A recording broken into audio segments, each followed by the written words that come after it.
बूढ़े व्यक्ति बड़े चतुर होते हैं, आप लोग ध्यान से सुनिएगा। ऐसे ही महाराज लड़के थे। अब लड़के का मतलब जो हर काम लड़के करे, महाराज भाई लड़के। तो झांसी से ट्रेन में महाराज 10 लड़के एक डिब्बे में बैठे, पूरी ट्रेन के डिब्बे में 10 लड़के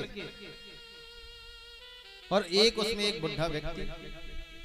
अब लड़के तो लड़के, जिनका हर काम लड़के हो महाराज भाई लड़के। ट्रेन झांसी से चली तो लड़कों ने विचार किया, क्यों भाई, हमने सुना है कि ट्रेन की चैन खींचने से ट्रेन रुक जाती है। बोले सुना क्या, सही बात है, ट्रेन की चैन खींचने से ट्रेन रुक जाती है। तो दूसरा लड़का बोला, क्यों ना हम आज चैन खींच के देखें ट्रेन रुकती है कि नहीं रुकती। बोले बिल्कुल चैन खींच के देख लो, ट्रेन तो रुक जाएगी। पर आपको मालूम है भैया, यदि ट्रेन रुक गई तो टीटी आएगा और आपके ऊपर फाइन लगाएगा।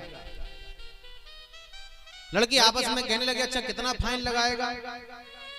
बोले 1000 रुपए फाइन लगता है यदि तुमने चैन खींच दी तो। तीसरा बोला अच्छा।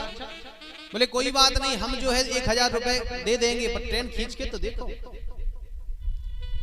चौथा बोला देखो हम 10 लड़के हैं, एक काम करते हैं सभी लोग 100-100 रुपए जोड़ो और जोड़ करके टीटी को दे देंगे, पर ट्रेन खींच के तो देखें चैन को कि ट्रेन रुकती है कि नहीं। 10 लड़कों ने 100-100 रुपए इकट्ठे किए और अपनी ऊपर वाली जेब में डाल लिए। जैसे ही चैन खींचने वाले थे, एक लड़का बोला देखो भैया मेरे पास एक युक्ति है। क्या? बोले हम कितने लड़के हैं। बोले 10। और 11वां कौन है। बोले बुढ़ा।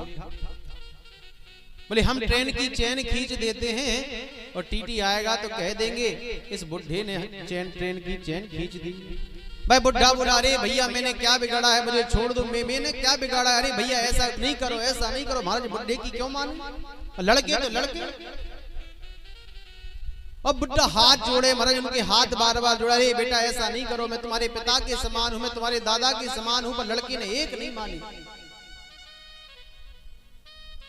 लड़कों ने चैन खींची, ट्रेन रुकी और टीटी आया और टीटी ने कहा क्यों भाई किसने चैन खींची। 10 लड़के एक सुन में बोले महाराज इस बुढ़े ने चैन खींच दी।